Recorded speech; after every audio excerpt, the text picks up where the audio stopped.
శ్రీ గురుభ్యో నమః. శ్రీ మహాగణాధిపతయ నమః. శ్రీ మహాసరస్వత్యై నమః. హరి ఓం. శ్రీమాత్రే నమః.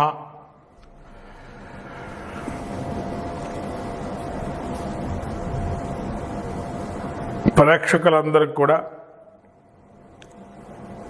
ఈ యొక్క షష్టగ్రహ కూటమి మనకు గ్రహాల యొక్క కలయిక అనేది చాలా ప్రాముఖ్యమైంది. ఎందుకంటే నిత్య జీవితంలో మానవుడికి ప్రతినిత్యము కూడా నవగ్రహాల యొక్క కదలికల వల్ల తత్ఫలితాలు అనేవి జరుగుతూ ఉంటాయి.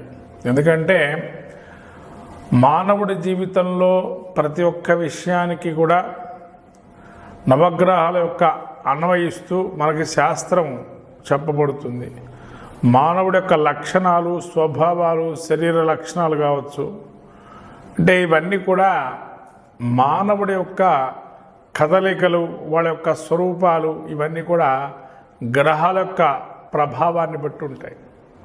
కాబట్టి ఈ షష్టగ్రహ కూటమి అనేటువంటిది ఏదైతే రాబోయేటువంటి 29 మార్చి 2025 నుంచి 13 ఏప్రిల్ 2025 వరకు కూడా మనకు కనబడుతుంది. అంటే దీనిలో కూడా చంద్రుడు కేవలము 2 రోజుల పాటు మరకే ఈ యొక్క షష్టగ్రహ కూటమిలో అంతర్భాగంగా ఉండి తదుపరి పంచగ్రహ కూటమిగా ఆ యొక్క మీనరాశిలో గ్రహాలన్నీ ఏవైతే ఉన్నాయో ఆ గ్రహాలన్నీ కూడా సంచారం జరుగుతుంది. ముఖ్యంగా మరొక ఈ విశ్వవసునామ సంవత్సరానికి ప్రత్యేకంగా పంచగ్రహ కూటమితో ఉగాది అనేది కూడా మనకు వచ్చింది. అంటే ఇక్కడ మనం ఉగాదికి ప్రాముఖ్యం కన్నా పంచగ్రహ కూటమి యొక్క షష్టగ్రహ కూటమి యొక్క ప్రాముఖ్యాన్ని చెప్పుకోవటం మంచిది. ముఖ్యంగా షష్టగ్రహ కూటమి ఈ యొక్క గ్రహస్థితి చూసినట్టయితే ముఖ్యంగా మనకు ఆ సమయంలో ఏదైతే 29వ తారీఖు నుంచి మార్చి 13వ తారీఖు ఒక గ్రహస్థితి ఏదైతే పంచగ్రహ కూటమి షష్టగ్రహ కూటమి అనుకుంటున్నామో ఆ గ్రహ కూటమి చూసినట్టయితే మీనరాశిలో మనకు రవి, శని, బుధుడు, శుక్రుడు, రాహువు, చంద్రుడు ఈ యొక్క గ్రహాలన్నీ కూడా మీన రాశిలో సంచరిస్తున్నాయి ఆ సమయంలో. అట్లాగే చంద్రుడు మాత్రము 29 నుంచి 1వ తారీఖు అంటే ఆ యొక్క అశ్విని నక్షత్రానికి ప్రవేశిస్తున్నాడు. కాబట్టి పంచగ్రహ కూటమిగా అప్పటి నుంచి మనకు గోచరిస్తుంది. అంటే ముఖ్యంగా చెప్పబడుతుంది ఏంటంటే కొన్ని రాసుల వారికి శుభయోగంగా, కొన్ని రాసులకి మిశ్రమ ఫలితాలుగా, కొన్ని రాసులకి అశుభయోగంగా చెప్పబడుతుంది. అంటే ఇక్కడ శుభ అశుభ మిశ్రమ ఫలితాలకు వచ్చేటప్పటికి ఏంటంటే ప్రతి ఒక్క గ్రహానికి ఉచ్చస్థానము, నీచస్థానము, స్వక్షేత్రము, మూల త్రికోణాలు, అలాగే అధిరోహణ అవరోహణ క్రమాలు ఇవన్నీ కూడా మనకు చెప్పబడ్డాయి జ్యోతిష్ శాస్త్రంలో. అట్లాగనే హస్తంగత్వము అనేది కూడా మనకు ఒక గ్రహం వక్రీకరించడం, హస్తంగత్వం ఇవన్నీ కూడా మనము చూస్తుంటాం. దానిలో ముఖ్యంగా రాబోయేటువంటి 29వ తారీఖులో ఏదైతే ఉన్నాయో ఆ యొక్క గ్రహాల్లో ముఖ్యంగా వక్రగతిని వీడి శుక్రుడు రుజ్జు మార్గంలో ప్రవేశిస్తున్నాడు అనేది మనకు ఒకటి తెలియజేస్తుంది. 28వ తారీఖు వరకు కూడా శుక్రమౌఢ్యం ఉంది. కాబట్టి శుక్రమౌఢ్యమి తర్వాత మనకు శుక్రుడు రుజ్జు మార్గాన్ని ప్రవేశిస్తూ ఉన్నాడు. అట్లాగే రవి మనకు ప్రతి మాసమందు ఒక్కసారి తన యొక్క రాశి సంచారాన్ని మారుతుంటాడు. కాబట్టి రాబోయే ఆ యొక్క మాసంలో మీనరాశిలో సంచారం చేస్తూ రవి ఉన్నాడు. అట్లాగే చంద్రుడు ప్రతి 2.5 రోజులు కూడా తిరుగుతుంటాడు. కాబట్టి అక్కడ 2.5 రోజుల పాటు 2 రోజుల పాటు ఉండి తదుపరి మేషరాశిలో సంచారం చేస్తున్నారు. అట్లాగే ఈ యొక్క బుధుడు కూడా నీచ స్థితిలో మీన రాశిలో సంచారం చేస్తున్నాడు. అట్లాగే శని 29వ తారీఖు నుంచి మీన రాశి సంచారం ప్రవేశిస్తున్నాడు. అంటే జన్మస్థ శని సంచారం జరుగుతుంది. ఇక రాహు మనకు మొదటి నుంచి కూడా రాహు మీనంలోనే ఉన్నాడు. అంటే ఇటువంటి గ్రహ సంచారం చూసినట్టయితే ముఖ్యంగా మీన రాశి వారికి జన్మస్థంలో ఇన్ని గ్రహాలు కూడుకున్నాయి అనేది చెప్పబడుతుంది. అయితే యోగ అవయోగాలు అనేవి మీకు ఇంతవరకు చెప్పాను. కొన్ని ఉచ్చస్థితిలో నీచస్థితి ఉన్నాయని చెప్పి, ఇక్కడ ఉచ్చస్థితి గ్రస్తులై ఉన్నటువంటి శుక్రుడు ఇక్కడ ఉన్నాడు, నీచస్థితిలో బుధుడు ఉన్నాడు. అట్లాగే మనకు స్వక్షేత్ర గతుడు అంటే ఇక్కడ ఎవరూ లేరు, సమక్షేత్రంలో శని సంచారం చేస్తున్నాడు. అట్లాగే రాహు శత్రుక్షేత్రంలో ఉన్నాడు, రవి మిత్రక్షేత్రంలో ఉన్నాడు, చంద్రుడు కూడా మిత్రక్షేత్రంలో ఉన్నారు. అంటే ఇక్కడ అన్ని గ్రహాల్లో ముఖ్యంగా చెప్పాలంటే 2 గ్రహాలు కొంత వ్యతిరేకమైన ఫలితాలు ఇచ్చే అవకాశం ఎక్కువగా కనబడుతుంది. మిగతా గ్రహాలన్నీ కూడా మంచి ఫలితాలు, శుభ ఫలితాలు ఇస్తున్నాయి.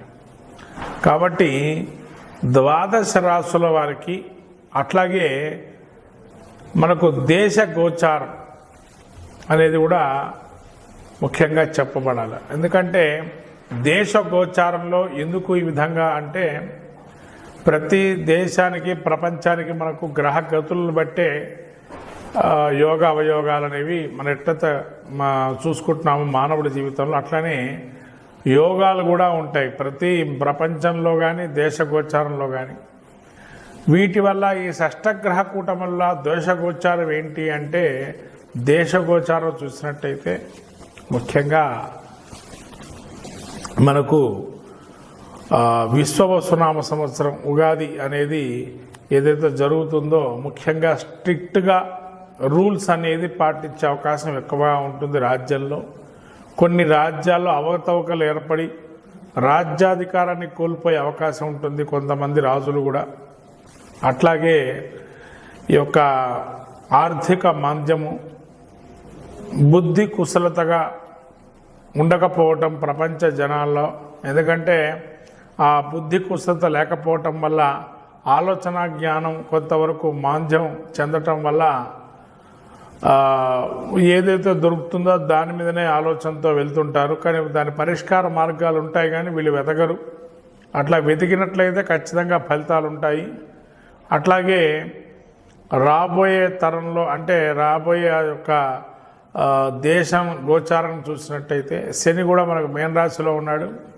అంటే ముఖ్యంగా చెప్పాలంటే మన దేశ గోచారం చూసుకుంటే భారతదేశానికి కొంతవరకు మంచి ఫలితాలు సూచితంగా ఉన్నాయి. ఎందుకంటే చాలా వరకు దేశాలు మన యొక్క ఉన్నతిని, మన యొక్క ప్రాబల్యం ఏదైతే ఉందో అది సమస్తమైనటువంటి మిగతా దేశాలు కూడా మన యొక్క భారత్ వైపు చూస్తుంటాయి.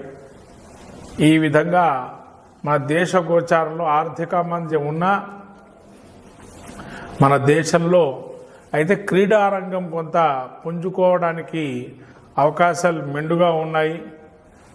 అట్లాగే స్త్రీలు ఆధిపత్యంగా కొన్ని కళల్లో రాణించే అవకాశం ఉంది. అట్లాగే స్త్రీల వల్ల కొంతవరకు దేశాన్ని కూడా శాసించే సమయం కూడా ఆసన్నమైంది.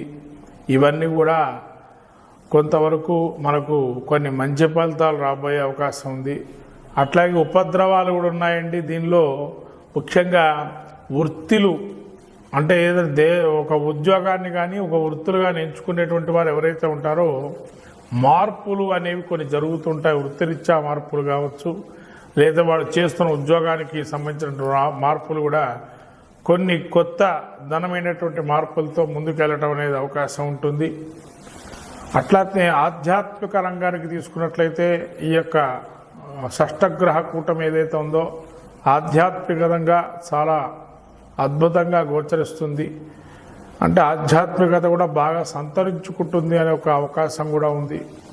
ఇది మనకు ఈ షష్టగ్రహ కూటమి వల్ల దేశ గోచారంలో ఒక విషయాలు. ఈ విధంగా 12 రాశుల ఫలితాలు చెప్పుకుందాం. వృశ్చిక రాశి యొక్క స్థితిగతిని చూసినట్టయితే వృశ్చిక రాశికి 5వ స్థానంలో ఈ యొక్క పంచగ్రహ కూటమి కలిగింది. ఈ పంచగ్రహ కూటమిలో షష్టగ్రహ కూటమి ఏదైతే ఉందో పంచమ స్థానము ముఖ్యంగా అవయోగంగా గోచరిస్తుంది. ఎందుకంటే ఇటు రవిని చూసినా మనకు పేరున్నటువంటి వ్యవస్థ ఎక్కడైతే ఉంటుందో అక్కడ కొంత మెరుపుగా మిమ్మల్ని దాడి చేసే అవకాశం ఉన్న పేరు మీద, అంటే మీ బ్రాండ్ని దెబ్బతీసే అవకాశం ఉంటుంది ఇక్కడ. అట్లానే బుధుడు పంచమంలో ఉన్నాడు. బుధుడు పంచమంలో ఉండి మసకబారే స్థితిని తీసుకురావటం, లేదా మర్చిపోవటం ప్రతి విషయాన్ని అనేది గోచారం జరుగుతుంది. అట్లనే వేళ తప్పినటువంటి భోజనం వల్ల కొంత అనారోగ్యం వచ్చే అవకాశం ఉంది. అట్లనే శని ఈ యొక్క స్థానంలో ఉండటం వల్ల సంతాన రీత్యా కూడా కొంతవరకు ఇబ్బంది పడే అవకాశం ఉంది. సంతానం కూడా మొండిగా వ్యవహరించడం. అట్లానే ఈ రాజ సన్మానం మాత్రం జరుగుతుంది. అంటే రాజుల ద్వారా ఏదైనా సన్మానం, అంటే రాజుల వారి సత్కారం ఏదంటే అది జరిగే అవకాశం ఉంటుంది. రాజుల ద్వారా ప్రభుత్వ మూలకంగా కొన్ని ఏదైనా లాభాలు వచ్చే అవకాశం ఉంటే 15 రోజులలో వచ్చే అవకాశం ఉంటుంది. అట్లాగే న్యాయానికి సంబంధించినటువంటి విషయాలు కానీ, అంటే కోర్టు సంబంధించిన విషయాలు కానీ కొంత కీలకంగా మారే అవకాశం ఉంటుంది ఈ 15 రోజులు వృశ్చిక రాశి వారికి. అట్లాగే శుక్రుడు పంచమంలో ఉండటం వల్ల సంతానంలో కొంత విపరీతమైన ఖర్చు, లేదైనా మీరే ఆదాయం ఇచ్చే ఖర్చులు పెట్టడం అనేది భారంగా గోచరిస్తుంది. అట్లానే కొన్ని అతిగా ఆలోచిస్తారు కొన్ని విషయాలు. ఈ ఆలోచన క్రమం అతిగా ఆలోచిస్తుంటారంటే ఇవాళ నేను ఇది వాడేస్తే రేపు నా పరిస్థితి ఏంటి అని ముందుగా ప్లాన్డ్గా అసలు ఆ రోజు మనం ఆలోచన చేయడం అనేది మొదలు పెట్టుకోవాలి. కానీ ఎప్పుడో జరిగే దాని గురించి ముందే ఆలోచించడం అనేది కొంతవరకు మంచిదే. కానీ ఈ పంచగ్రహ కూటమి సమయంలో ఇంకా అతిగా ఆలోచిస్తారు. ఒక 10% ఆలోచించారు, 100% దాని మీద దృష్టి పెడతారు బాగా. తద్వారా ఏమవుతుందనంటే జరిగే పని కూడా ఆగిపోతుంది. కాబట్టి మనకు అక్కడ జరిగే సమయంలో ఏది జరుగుతుందో దాని గురించి కాన్సన్ట్రేషన్ చేయండి. ఖచ్చితంగా మంచి ఫలితాలు ఉంటాయి. కానీ పంచగ్రహ కూటమి ఈ యొక్క షష్టగ్రహ కూటమి పంచమ స్థానంలో మంచిది కాదు కాబట్టి వృశ్చిక రాశి వారికి అవయోగంగా గోచరిస్తుంది ఈ యోగం. కాబట్టి వారు వృశ్చిక రాశి వారికి అవయోగంగా ఉంది కాబట్టి యోగాన్ని పొందడానికి కానీ, ముఖ్యంగా ఈ యొక్క నవగ్రహ హోమాన్ని కానీ, నవగ్రహ ధ్యానాన్ని కానీ, నవగ్రహ దేవాలయానికి వెళ్ళి ప్రదక్షిణాలు చేయటం కానీ, లేదా ఇవన్నీ కూడా కాదనుకుంటే ఇంట్లో మనం ఏం చేసుకోగలుగుతామనంటే సాక్షాత్తు సూర్యనారాయణ స్వామికి ఆదిత్య హృదయ పాఠం చేసుకోవటం అనేది చాలా మంచిది. అట్లాగే బుధుడు మీకు నీచస్థితి పంచమ స్థానంలో ఉన్నాడు కాబట్టి ఈ యొక్క బుధుడు అనుగ్రహం పొందడానికి ప్రతి బుధవారం రోజు కూడా, అంటే ఆ పంచగ్రహ కూటమి సమయంలో విష్ణుమూర్తి గుళ్ళకి ప్రత్యేకంగా వెళ్ళి దర్శనం చేసుకోవటం అనేది మంచిది. తులసిమాల వేయటం ఆ స్వాముల వారికి అలా దర్శనం చేసుకోవటం వల్ల ఇంకా మంచి ఫలితాలు వస్తాయి ఈ యొక్క వృశ్చిక రాశి వారికి కూడా.